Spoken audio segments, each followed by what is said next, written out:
I'm Michael Fox, and this is the Prospector News Podcast. And I have joining me Dr. Dave Lawie, Chief Geoscientist of Imdex in Australia. And we're going to talk to him today about his recent paper, Chasing Net Zero, Mind the Reality Gap. Welcome, Dave. Hi, Mike, and thanks for having me on again. Always a pleasure. I like the title of the paper. It's almost like a reality check to the environmental movement. But for those that haven't had the opportunity to read the paper, let's give them the quick overview. Yeah, okay. So it was called the reality gap for a reason. The media right now is full of stories around the requirement for critical minerals and metals and minerals, which is fine, being driven by net zero, electric vehicles, wind turbines, power infrastructure, all of those sorts of things, which is now given. And many governments and indeed companies have now, released policies to be net zero by 2030, 40, 50, different timeframes, different countries, different companies. But I think now the world is sort of waking up, or certainly a lot of institutions and companies are waking up to the fact that getting there is not as simple as they think it is. And it comes back to this theme we've spoken about in the past, that there's not a tap. You just can't go and turn a tap on to supply the metals and the minerals that you need to decarbonize. There's a supply chain requirement, there's a discovery requirement, there's a mining requirement, and these things just simply take time and are difficult.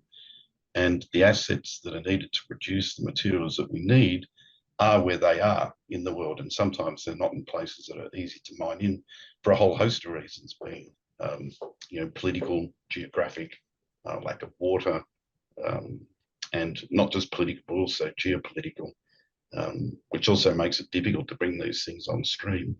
And if you can bring them on stream, then having a reliable access to the supply of them is increasingly becoming a problem as well. And in modern times now, we're seeing lots of news about BRIC getting agitated. And if you want to call BRIC the countries that are siding, that aren't part of the G7, G20, if you want to put it that way, trying to form another trading bloc. And if that really happens, then a lot of the commodities that we're talking about, some of them are quite evenly split between these blocks, if you like. And indeed, some of them are actually concentrated in the non-Western economy supply chains. So that's partly, these are all part of what I would call the reality gap. For me personally, I've been talking about this for a long time. I'm very glad the world has woken up to there's a problem and actually wants to do something about it now. But the ironic thing, I think, is that now that we do want to do something very positive to influence carbon emissions, etc., we've got a problem to actually do it now. And I think it just needs people to think around what some of these pressing issues will be in a time frame of even 10 years. Trying to bring a lot of these things and increase their production and bring them to market within a 10-year time frame is going to be quite diabolical. I'm in complete agreement with you. In the past several weeks, I've had numerous guests on the podcast. Ryan Sistad, a Better in Your Backyard, is one example. We've been talking about permitting issues in the United States. And there are critical metals projects in the US that, quite frankly, have lost an entire generation of time in the permitting process. And, we can't get from A to B if it's going to take 20 years to permit a mine. And 20 years is a disastrous number, actually. It's disastrous from 2 points of view. There's just the absolute requirement for more of these things everywhere. And then there's if we're trying to onshore or friendshore, I think is a term people use now, the supply of a lot of these materials, then that means you need to open up a whole new supply chain and a new source of supply. And if that has a 20-year time span attached to it, it's just not going to work. I'm at a conference at the moment in London, staying in Knightsbridge, an interesting place to say the least. But one of the topics here is will sentiment change very quickly. And one of the scenarios that could play out here is that, to the point of environmental resistance, NIMBY, not in my backyard resistance, permitting resistance to getting these projects up and running, if the apparent increase in very intense climatic events keeps increasing at the rate it is now, there may well be a very fundamental change in perception in the general community, and there could be a light bulb moment, if you like, where people say, well, we really need to get on with these things now. What's holding it up? Things change slowly, then quickly. There's that famous quote in economics: you can be going poorly financially, but you go broke very quickly, right? And we might have one of those scenarios play out, but I don't know. That's the sort of scenario. I don't know if you really want it to play out or not, because it really means that climatic events have reached a point where they're really too impactful. Yeah, no, definitely. But I just look, and it's almost like a two-edged sword. The same environmentalists that are protesting oil production will be the same environmentalists that'll protest the mining operations that they need to get us off oil. Yes, it's if you're familiar with our industry, and in fact the way the world works at some level, a lot of these things are self-evident. But man, if you the population at large is really not cognizant of any of this. There's no general appreciation of where things come from. Period. They can't make the link themselves to that problem, and that indeed is an issue. And I think one of the things we've spoken about in the previous podcast is trying to educate the population how all of these things are interlinked. But that was something we should have started 20 years ago. Trying to get it done in 1 or 2 years is going to be difficult.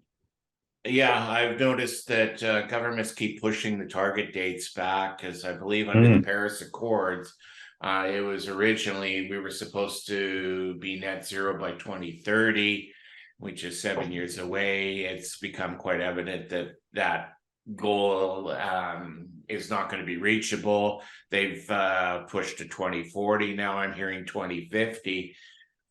You're the geoscience expert. What is a reasonable timeline for us to actually get to net zero? It seems to me everyone is kind of putting their hand in front of their eyes with a dartboard and throwing the dart to see where it hits. That's a good and deep question. So here's an example of one of the problems involved, which is actually not related to geoscience. But in Australia, we've gotten to a point where we are installing a lot of wind and solar power generation, which is great. But we're not building them, of course, where the old coal-fired power stations were. The old coal-fired power stations were literally wired into the grid to supply the power. Now, when we go and build a solar farm or a wind farm out in the desert somewhere, because it's not much cloud and lots of wind and lots of sun, so it's a scientifically rational thing to do, there's no power grid out there. So right now, things playing out in Australia saying that we're not going to even reach the targets we've got, not because we can't build the renewable power generating infrastructure. What's going to become the next problem is building the power grid, because now a lot of traditional landowners and farmers have woken up to the fact that there's going to be pylons and high tension power cables traversing the inland of Australia to wire all this in, and they're not happy. So they're unsurprisingly not very happy at all. So there is a geoscience problem. Solving or adding to the supply through discovery alone is virtually impossible, not doable. But if you join it with those purely infrastructural problems, if that's a word, to actually get the power from where it is being generated in new locations on into the grid, so it can be used, that's a whole other time lag problem as well. It's a bit reminiscent in the USA post World War II of building the highway system and things like that. It's a project really of that magnitude to rebuild the power grids of the world to allow the world to electrify and go carbon neutral, at least in the first place. So there are lots of competing timelines in here. Mining and the supply of metals is a was going to say intractable. Perhaps it's not intractable, but God, it's down close to a problem. But then getting the infrastructure in place is also going to be a problem. The other, yeah, I'll just stop there. But that's just an example that it's of how interlinked the issue is. Yeah, I've always been of the mind that perfect is getting in the way of better. For example, everyone wants the electric Tesla car because that would be the perfect thing to solve the problem. And yet a hybrid car uses far less fuel and it's better for the environment than the current, internal combustion engine would be. The notion of perfect gets in the way of better, and very similar to what you just said. In Australia, they're building these solar farms in the middle of nowhere, and now they're going to have to, create new infrastructure to connect them, which would be the perfect scenario. But would they not have been better to upgrade their coal-fired power plants, which are already on the grid, to natural gas, nuclear, where they don't have to find this extra infrastructure in order to be able to, to function? Yeah. Australia has an amazing amount of natural gas, of course. I think at one point we were the world's largest exporter of it. And the price was good, but now the price of natural gas has gotten to the point where if you apply conventional economics to it, it's actually uneconomic to use it, even in Australia, which is a situation we've got ourselves into, which just beggars belief. Interesting you bring up nuclear and even small scale nuclear. That was a topic that no politician in Australia would ever breathe the concept of it, but it's actually entered the discussion now, which is sort of quite interesting. And I joke with people, Australia's just signed the AUKUS treaty. We're going to get some nuclear submarines from the US.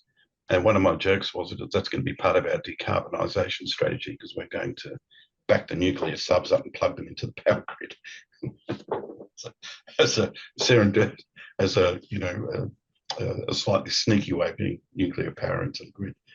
But anyway, look, that's a bit of a joke, of course. But one of before things really got going, one of the strategies was to have small peaking gas plants, and I think that will actually come about. Peaking gas plants that can take up the dispatchable supply when the renewables aren't up to it, just because it's dark or the wind's not blowing. So those things all still need to play out. But having that discussion, the public discourse around that to get a strategy like that up and running and get it all integrated seems to be almost beyond the politicians to articulate properly in the public domain. So, which is, of course, is another problem. Because if they go back to talking about that, when people say, "Well, it's fossil fuels, etc., etc.," we go, "Well, it's another example of the reality gap." In fact, yeah. You alluded earlier to some of the geopolitics issues that are also in play in this challenge for the world, and we'll segue from the nuclear in that I spoke with Scott Melby recently as well, and he is the president of the American Uranium Producers Association. And in the United States, they have just passed a bipartisan bill in the U.S. Senate with overwhelming support called the Nuclear Energy Security Act. And it's attempting to address the deglobalization of the world, and where, in this particular case, uranium and uranium enrichment is coming from, because a good chunk of it was Russian. We're facing these same challenges, are we not, across the full scale of a lot of these critical metals, are we not? Correct? oh yeah, that's just one example. In fact, if you look at all of them, they all suffer to varying degrees from the same geopolitical problem. And in fact, one extreme are PGEs. So PGEs are potentially very important in decarbonising as well. They're used in hydrogen fuel cells, for example, as well as catalytic converters and other things. But they virtually all, well, not all, but damn near close to all of it comes from South Africa. So that's an incredibly concentrated supply point for those materials. You know, copper, spoken about copper in the past, copper's far more spread out. You know, Peru and Chile supply, what it is, 30, about a third of the world's copper. The rest of it is quite spread around. It's less affected by geopolitical things. But, you know, Chile and Peru, throw in Brazil, you know, you could argue around what their political situations are. We wouldn't call them super stable. You know, Chile is swinging to the left, if you like. You got Brazil possibly going the other way. So, you know, and that's a positive spin on that. But then, you know, another interesting development really just popped up in the last 6 or 12 months is nickel. Nickel was quite benign in its supply chain, you know, just where it's sourced from, not the processing of it, but the mining of it. But the extraordinary increase in the demand for nickel, they're predicting by around 2030 that Indonesia will be supplying up to 80, perhaps even 90% of the world's nickel from their nickel laterite deposits. Now, ironically, those nickel laterite deposits are just an absolute environmental disaster, just for clearing rainforest, etc., to get access to it. It's also very energy intensive, the processes they use. And I don't think the energy they use is particularly clean either. But we end up with almost a single point of failure in Indonesia for the nickel supply. But then the secondary knock-on effect of that is guess where all that nickel goes to be refined? It all goes to China. So, you know, the other thing that the world's been trying to do from a geopolitical point of view is reduce its reliance on China, not just for the supply of all of these metals, but also the refined products.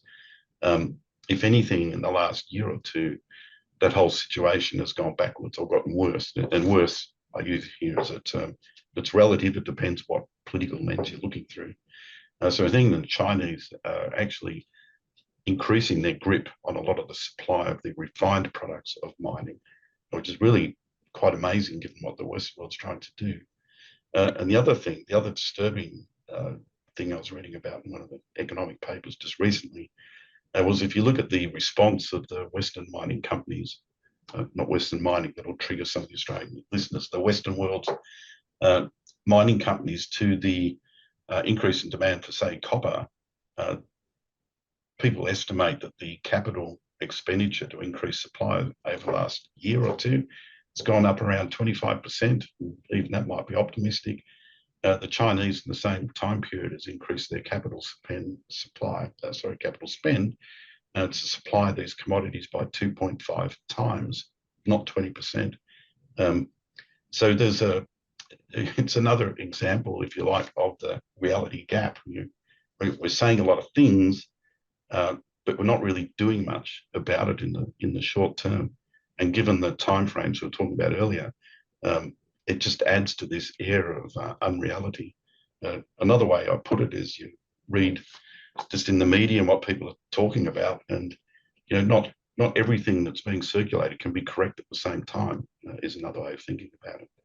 No, and we're seeing the rise of resource nationalism starting to rear its head again. You know, mines are where the mines are. They can't be moved and relocated.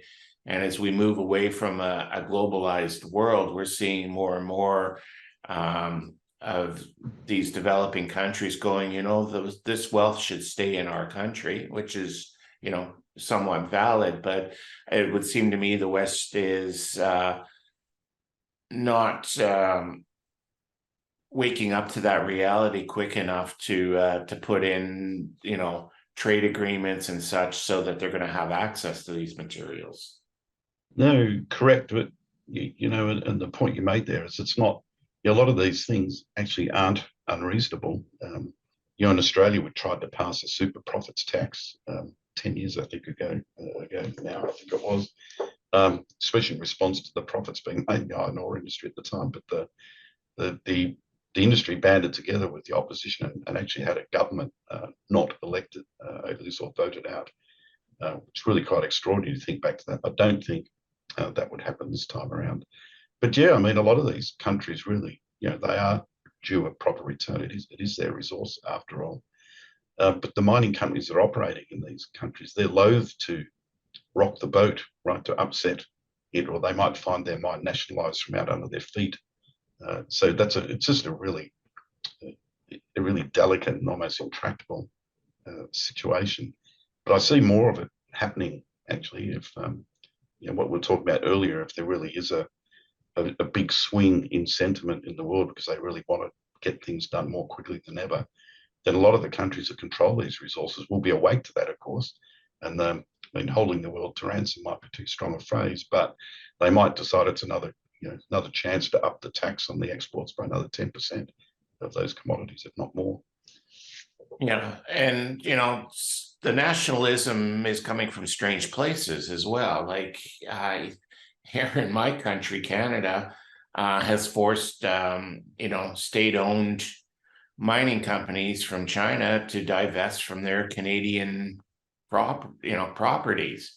We're supposed to be a free and fair trading nation. Yeah, there's geopolitics behind, but how are we going to say to Chile and Peru, well, no, you can't nationalize that Canadian-owned mine when we've done the same thing in Canada? It gets very difficult to carry out a internally consistent and rational argument along those lines. Most definitely, but it's hard to know, what to do about that because, as you say, that's an analogous situation, really. When we read about that in Australia, that raised eyebrows in Australia as well when we saw the Canadian government was doing. But that said, without doing that, Australia does block the odd project or block the odd sale of things to China, but not quite to that level, right? What the Canadian government did was really quite special, in inverted commas. Yeah, no, definitely. We've alluded to China. It's always the big elephant in the room because they do have a strategy of making sure that a lot of these minerals are refined there so that they can not only service their own domestic needs for export, but to keep their populace working. As we are moving towards deglobalization, I guess that's going to become less and less of an issue. But in the short term, Evergrande's failed. It looks like they may be having a 2008 kind of banking crisis that may be rearing its head there. There's reports of deflation in their economy. The Chinese government has blocked the external sharing of economic data because apparently it's not looking good. We talk about the reality gap. How, if China implodes financially or has a major setback as being indicated here, what does that do to the reality gap? Does it lengthen the reality gap, shorten the reality gap, have no effect? I think you can see that there's probably one of two outcomes from that. So, like China consumes 54% of all of the copper that's produced in the world. So it's some unbelievable number like that, but I think it is actually 54%. So one of the unintended consequences or weird consequences of the Chinese economy perhaps going into a deflationary period for a while is their demand for copper will go down. And so, of course, it's affecting the copper price. Now, which is in turn giving the Western world jitters around investing in copper infrastructure and supply.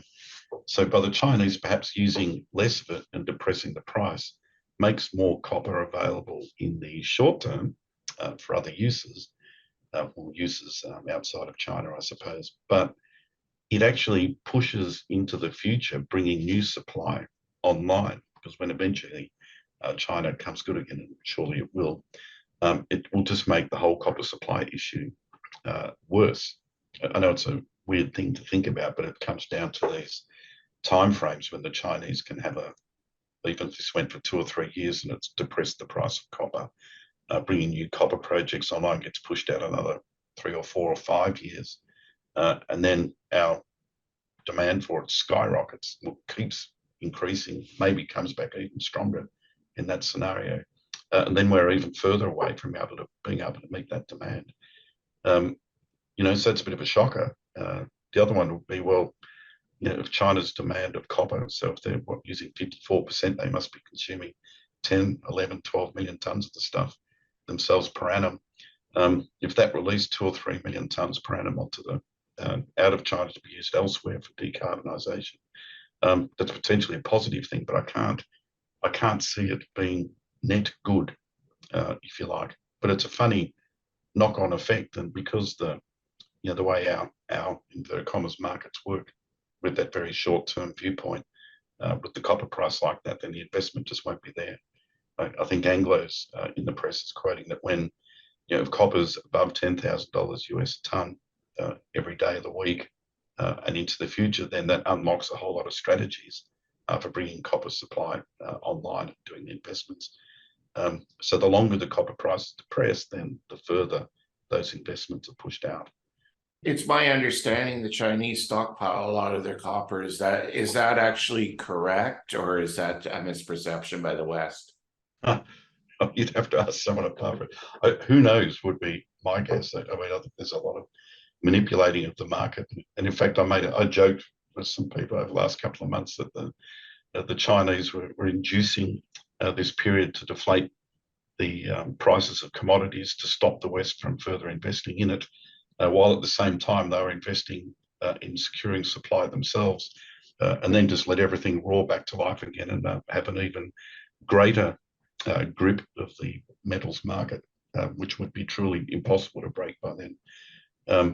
That would be a true medium. That would be what would I call it? A gangster move, if you like, a medium long-term thinking gangster move to pull that one off.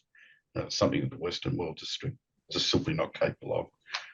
No, our gangsters are amateurs compared to the Chinese ones.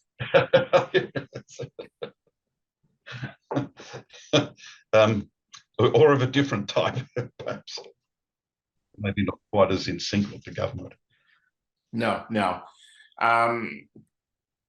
The other part of this equation, if China actually does go into a deflationary spiral, as they're suggesting, and it does free up some of these critical metals to go to Western infrastructure, I've often professed, because realistically, we're heading into recession in the West because of higher interest rates and Fed policy. I've professed that in the way that governments generally act in a recession is they try and spend the economy out of recession. And I have stated this time might actually be different in that there's a move towards a green infrastructure, and it may keep the commodity prices elevated because the way the government's going to spend themselves out will be on green projects like the power grids, nuclear reactors, green automobiles, and things of that nature, which are going to require more of the commodities. Do you think that's a possibility going forward, or are we going to see government just, do blacktop economic programs like they have in the past? I think that's a distinct possibility. So here in Australia, during COVID, the federal governments, federal and state, released a great amount of funding to go into civil infrastructure, roads, tunnels, trains, that sort of thing. And that's blowing its way through the economy now. And it's sort of one of the things that let inflation rip as well. Not the only thing. And it's creating a lot of shortage for skilled work. I can, and for the industry that I'm in, I would hope that, well, you don't hope for a recession, of course, but should should that eventuate, it may well give the governments the green light to, some people listening to go spend money they don't have already, but nevertheless, to release the purse strings again, but put it into that green infrastructure. And if you go back to one of the comments earlier, that if things, if climatic events keep up the way they have and continue to worsen, then the general population would think it was a damn good thing if the governments did release money for this green infrastructure. And for our own industry, perhaps that is, I mean, you don't want to recommend a recession, but it perhaps does underwrite the investment in getting this work done, and the prices of the metals does get to a point where you can make rational economic cases to do the, to run the capital expenditure and expand the supply. And it also might address some of the other things we were talking about earlier with speeding up the permitting process, so people can link all of these things in their heads to that sort of an outcome. Then it might actually be ironic but extremely helpful, or extremely, it's ironic that it could be extremely helpful. So in conclusion to all this discussion, we're heading to a crisis. Governments need to wake up to it, and the citizenry also needs to be a lot more pragmatic in how they're looking at climate change and the solutions. Is that a good way to summarize our discussion here? Yeah, in a way, I don't like catastrophism. Not that we're really talking about catastrophism, but the way people are, the way they think. If they think, if people think situations are truly hopeless, they disconnect from it, which makes it worse, indeed. But I think there's just, I keep coming back to this reality gap. It's just about informing people, and then don't waste a crisis. You could use a crisis like that to actually positively impact where the world's going in the face of these challenges. And so it might actually be very helpful and have a very positive outcome. It's the way I prefer to look at it. I talk a lot to young people and young geoscientists, and I'm typically very careful to just poke them a bit and scare them a bit, but not terrify them, because it's just counterproductive. I think thinking this through and coming up with a way to explain how it could have a positive outcome, I think is very important, and a message that people in my own profession and the mining industry in general, and our governments that we work with to bring these things, bring these metals into the market, I could well get together and think that through on a global basis. Well said. If people want to read your reports and to learn more about the work that Imdex does, how would they do so? That's a good question, actually. If they, I don't think we publish them centrally anywhere. I think they might be on our Imdex website. Yeah, good God, I should know the answer to that. But if they have a look at your podcast or look me up on LinkedIn, they're typically posted there as well.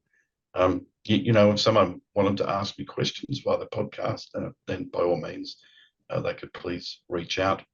The next thing I was going to mention, Mike, that would be good to talk about in a podcast, more on the positive side of things. I'm giving a talk at IMARC in Sydney in September, October, whenever it is, on the just the role of the Internet of geosensing and precision mining and resource definition. But that, the theme of that is going to be, what can we do in a positive way to prosecute what we know about now more efficiently to increase supply. So I think all of these issues are incredibly important, but I want to start applying a positive spin to it. But if people want to reach out to me and talk about how to apply a positive spin to these challenges, let's call them, that we face, then please do so. I'm all ears. I'd love to talk to them.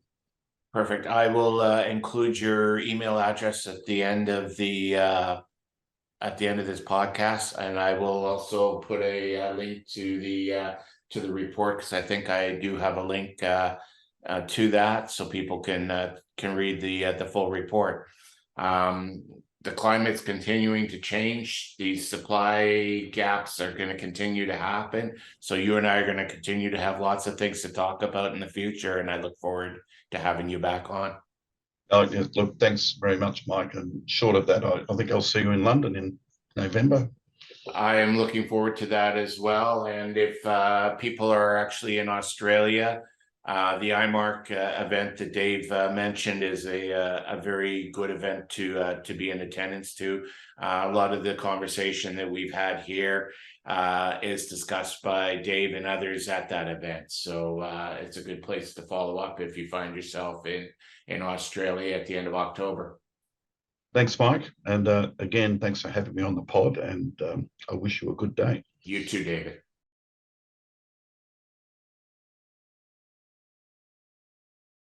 The Prospector News podcast is for educational purposes only. The opinions expressed are those of the participants and are not to be taken as investment advice. Listeners need to do their own due diligence and seek advice of a licensed investment advisor.